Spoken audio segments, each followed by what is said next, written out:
Hello, I'm Dr. Marianne Teitelbaum, and today we're going to talk about the correct way to treat Candida albicans yeast infections. Now, Candida albicans is a really common yeast which actually lives in harmony with us in small amounts in our GI tract, the mouth, and the vagina. Our friendly bacteria found in these places prevent it from overgrowing, but if these friendly bacteria become depleted, then Candida can start to multiply as much as it wants, since its surveillance team is now missing. Medications like antibiotics, steroids, birth control pills, and immunizations destroy this delicate friendly bacteria, leaving you prone to an overgrowth of yeast, which causes itching, burning, swelling, fatigue, cravings for sugar, because the sugar keeps the yeast alive, brain fog as it gets into the brain, and lots of bloating. Not only that, once the yeast fills up in the gut, it can migrate out of the gut, causing little perforations on its way out, which is known as leaky gut, which will predispose you to food allergies as the immune system launches its attacks on the food which is leaked out. Now, modern medicine responds to yeast overgrowth by giving antifungal medications and creams like monostat, nystatin, fluconazole, and some doctors have been known to treat yeast infections using antibiotics, which never sounded right to me since taking antibiotics is what caused it to overgrow in the first place.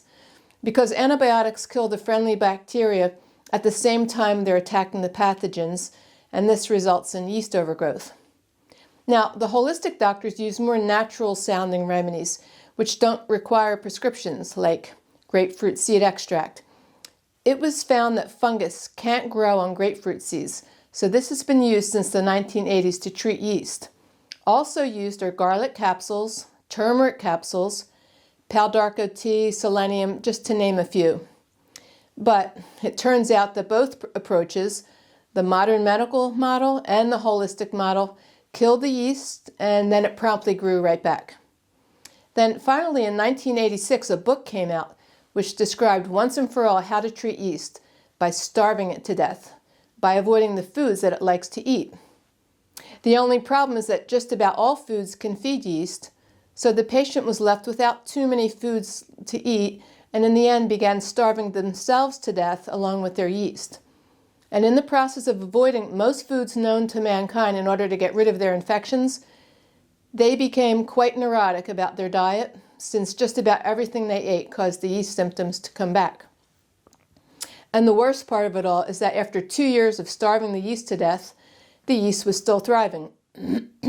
Now, I myself had been trying to treat yeast infections for the first 8 years of my practice about 35 years ago, and I wasn't having much success. Then I was really lucky to attend a lecture where a doctor came from Europe to show us why we were having no success in America treating the yeast with the various approaches that we were taking at that time. So what he did, he took a drop of blood from a patient who had yeast overgrowth and he put it into a very expensive microscope where he could project the image onto a screen where we could see the yeast swimming around happily in the person's blood. The patient was then instructed to take a probiotic, and then we examined the blood again, and nothing happened. The yeast was happy as ever, swimming around undisturbed by the probiotic. This was repeated over and over on dozens of patients who had yeast in their blood using several probiotic companies. All to no avail. Didn't touch it. Nothing seemed to touch this resistant yeast. And then suddenly a person was instructed to take a probiotic from a company called Natron. I remember gasping as I saw on the screen how the probiotic attacked the yeast. It was kind of like being on a battlefield, totally breaking it apart, creating incredible explosions going on right before my eyes. The whole room was filled with doctors who were totally astounded by this.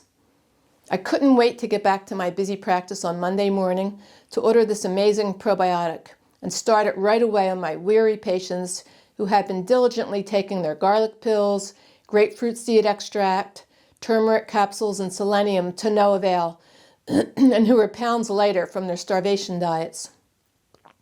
So I contacted Natron and they told me that the owner of the company was a microbiologist who took the culture over from Russia, a really wonderful culture, but she also figured out how to protect the culture without destroying it during the manufacturing process. And I was told that most probiotics do in fact start out with a high amount of active probiotic culture, but that many of these cultures die during its processing, leaving behind a very ineffective probiotic. They also told me that unless the probiotic states on the bottle 100% potency guaranteed, then it probably had mostly dead cultures. Then I got up enough courage to have the patients discontinue all their yeast overgrowth remedies and their yeast starvation diets, and I just used the probiotic on them. And to my surprise, the yeast died off in most cases within 2 months. And this was after trying to kill it for 2 years, and it hardly ever came back. But of course, there were always a few who still weren't helped enough by the probiotic. They had a little improvement, but not enough. And luckily, it was around that time that I started studying with my Ayurvedic mentor and teacher, Vaidya Ramakant Mishra. He was happy to see that I had already figured out that trying to kill the yeast and or starve it to death just didn't work, but instead had shifted my approach to try to regrow the friendly bacteria and let that do its job in mopping up the yeast. And he told me that it's not always the best approach to try to kill infection in the gut, because when you do, you'll always kill more friendly bacteria in the process. The better approach, he told me, was to create conditions where the bad guys, the pathogens, leave town. So he proceeded to develop 2 other remedies, one which acts like a fertilizer to help the friendly bacteria to grow, and the other which is like adding new topsoil into the garden, both of which would allow these seeds, the probiotics, to grow much better. And once the probiotic cultures regrew back in the gut, it was like a miracle in that the yeast finally died off once and for all, without going through all the difficulties of taking all those remedies to kill it and the crazy diets to starve it to death. So the patients did much better after that. And from then on, yeast overgrowth has been easy for me to tackle in our patients. So Vaidya Mishra was right. We never needed to try to kill the yeast, whether with prescription drugs or natural remedies, but instead we had to heal the lining of the gut so the probiotics would have good conditions to grow, and then leave it up to the friendly bacteria to destroy that pesky yeast. And one other thing he taught me was that if you just take a round or 2 of an antibiotic, or maybe 1 immunization, or a short round of steroids, it'll just kill the friendly bacteria in the gut, which will then need some probiotics to replace them. But if you take several rounds of antibiotics, or you stay on the birth control pill for several months or even years, which many women do, or you receive several immunizations or steroids, then the repeated doses of these medications not only destroy the friendly bacteria, but also that mucous layer that they're growing in, which is what led him to develop the 2 other remedies to help heal the lining of the gut. So that's why sometimes just taking a probiotic might not be enough. This is why some remedies like slippery elm, marshmallow root, and the glycerized licorice might be necessary to regrow that mucus layer in the gut where the friendly bacteria grow. Otherwise, the friendly bacteria might not be able to grow effectively. It's kind of like trying to plant seeds in sandy soil. You might get a little growth, but not that robust enough to ward off the yeast. Then there are prebiotics, which are a type of non-digestible fiber that acts as a food source for the beneficial bacteria. Because these prebiotic fibers aren't digested, they remain in the digestive tract where they can feed the probiotics. Artichokes, chicory root, and pectin are some good prebiotic foods. Now, pectin is found in the stewed apple that we recommend our patients eat every morning.